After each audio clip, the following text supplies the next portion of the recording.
अजून स्त्री शिक्षणाचे महत्त्व पडलेले नाही अशा स्त्रियांना मला म्हणायचं वाटते, अगं तीच तू सावित्री आहेस जी फुलांची होती, दगड शेर माती झेलून जी संकटांची ढाल बनली होती.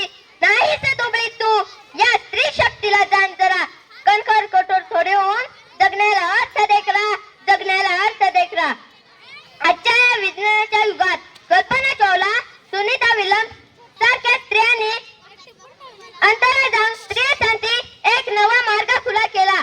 2019 साली चंद्रावर पाठवलेले चांद्रयान 2 व 2023 या मोहिमांच्या मिशन डायरेक्टर रितू करडालिया देखील एक महिलाच आहेत.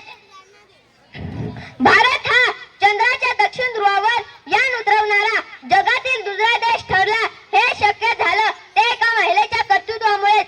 भारत देशासाठी व समस्त भारतीय स्त्रियांसाठी एक अभिमानाची गोष्ट आहे. क्रीडा क्षेत्रात देखील पी.टी. उषा, कर्णा मल्लेश्वरी, पी.व्ही. सिंधू, कविता राऊत, साक्षी मलिक सारख्या स्त्रियांनी विविध आंतरराष्ट्रीय स्पर्धात यश मिळवून यशाची उत्तुंग शिखरे गाठली आहेत. आपला भारत देश हा तरुणांचा देश म्हणून पूर्ण विश्वामध्ये ओळखला जातो. या तरुणांमध्ये स्त्रियाही पुरुषांच्या खांद्याला खांदा लावून काम करत आहेत. या तरुणाने विशेष करून स्त्रियांनी आपल्या क्षमता ओळखल्या तर आपल्या भारत देशाला देखील निश्चितच एक महासत्ता बनण्यापासून कोणीही रोखू शकणार नाही. ढाल होई साऱ्या कुटुंबाची संकटाची वावटळ दूर सारी सिद्ध करून स्वतःला जगात आजची महिला पुरुषाला भारी, आजची महिला पुरुषाला भारी. स्त्री शिक्षणाविषयी बोलताना इतिहासातील महान स्त्रियांचा दाखला द्यायचाच असेल तर माता जिजाऊंना विसरून चालणार नाही.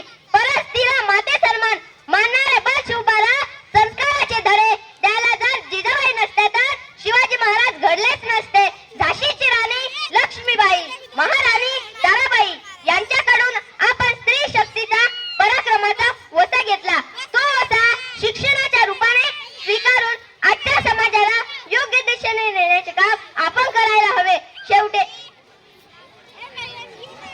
आणि यामुळे स्त्रियांचा, समाजाचा व भारत देशाचा विकास निश्चितच होईल.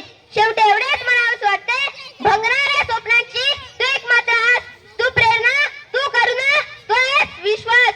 प्रत्येक नवजीवनाचा तर आधारी तू, प्रत्येक दिवसासाठी खास आहेस तू. तुझ्या उत्तुंग भरारी पुढे गगनही ठेंगणे भासावे, तुझ्या विशाल पंखाखाली विश्व ते सारे वसावे, विश्व ते सारे वसावे. एवढे बोलून मी माझे 4 शब्द संपवितो. जय हिंद, जय महाराष्ट्र. वाह, खूप छान.